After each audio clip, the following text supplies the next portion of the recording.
আজকের পাঠের বিষয় শ্রী শ্রী ঠাকুর সব পথ দিয়েই শেষ পর্যন্ত ঈশ্বর লাভ করেছেন। ওং স্থাপকায় চ ধর্মশ্চ সর্বধর্ম স্বরূপিণে অবতার বরিষ্ঠায় রামকৃষ্ণায় তে নমঃ। শ্রী রামকৃষ্ণ যতভাবে সাধন করেছেন ততভাবে আর কেউ সাধন করেছেন বলে আমাদের জানা নেই। ধর্মের ইতিহাস দীর্ঘ ও বৈচিত্র্যময়।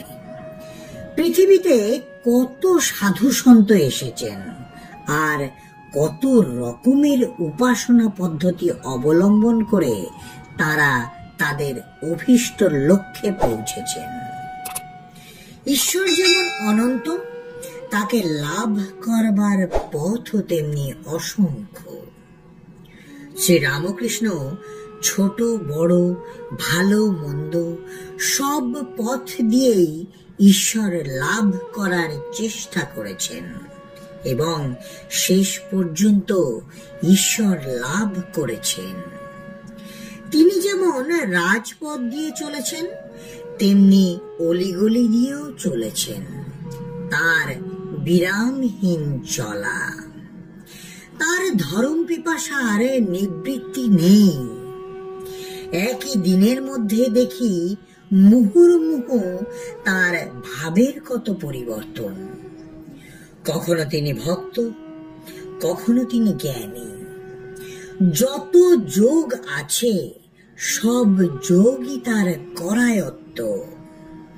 ঈশ্বর রস স্বরূপ, যত ভাবে সেই রস আস্বাদ করা যায় তত ভাবে তাকে তিনি আস্বাদ করে চলেছেন। আস্বাদ করাটাই প্রধান। যে ভাবে হোক আস্বাদ করতে পারলেই হলো। যে আস্বাদ করেছে সে জেনেছে তিনি কেমন। যে আস্বাদ করেনি তাকে কি করে বোঝানো যাবে ঈশ্বর কেমন?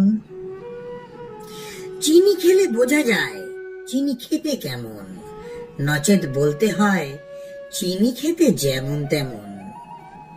তিনি বাক্য মুনাতীত, কিন্তু তবু আমরা ঈশ্বর নিয়ে কত তর্ক বিতর্ক করি। উপনিষদে আছে নৈষা তর্কে ন মতিরা পনেয়া, অর্থাৎ তর্কের দ্বারা আত্মার কোনো ধারণা লাভ করা যায় না।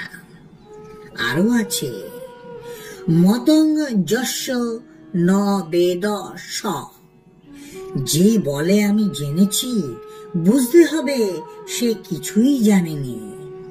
তিনি যেমন ক্ষুদ্র তেমনি মহৎ। তিনি সর্বব্যাপী, সকলের অন্তরাত্মা। তিনি একমাত্র বস্তু আর সব অবস্তু। তিনি আছেন তাই সব আছে। এক লিখে তার পাশে শূন্য বসালে 10 হয়, দুটো শূন্য বসালে 100 হয়। যত শূন্য বসাও অঙ্ক ততই বাড়তে থাকে। কিন্তু যদি প্রথম একটা মুছে ফেলো তাহলে সব শূন্য। তাই বলা হয় তস্য ভাষা সর্বমিদং বিভাতি, তারই আলোতে সব কিছু আলোকময় হয়। আজকের পাঠের তথ্যসূত্র বিশ্ববরেণ্য শ্রী রামকৃষ্ণ শ্রীমৎ স্বামী লোকেশ্বরানন্দজি মহারাজ। জয় ঠাকুর রামকৃষ্ণ পরমহংসদেব, জয় ঠাকুর রামকৃষ্ণ পরমহংসদেব, জয় ঠাকুর রামকৃষ্ণ পরমহংসদেব। জয় মা শারদা, জয় স্বামী বিবেকানন্দ মহারাজ।